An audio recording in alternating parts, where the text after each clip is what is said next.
her kimseye gayra gelmeni. Kime dert verdim kimlim ömrüne mani. Ne güne koydun ayday sen bizi sevgin.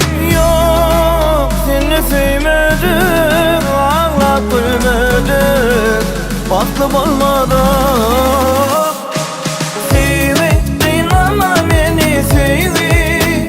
Kime hasret kimlere bolup gayrı. Sevdin ama beni sevdi. Ya derdim bol ya doşur yara beni.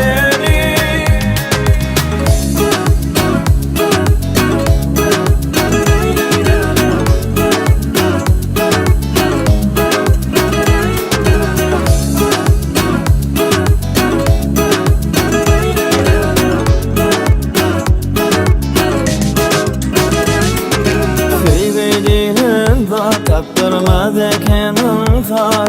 Eğer duşaysam ondan en beter hasrat.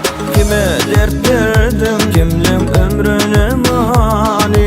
Ne güne koydun ayday sen bizi sevgin. Yok seni sevmedim, ağlap gülmedim, baktım olmadı.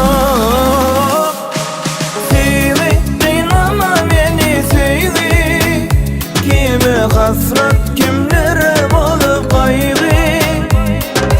Sevdin ama beni sevdi. Ya derdim bol ya doşur yara beni. Sevdin ama beni sevdi.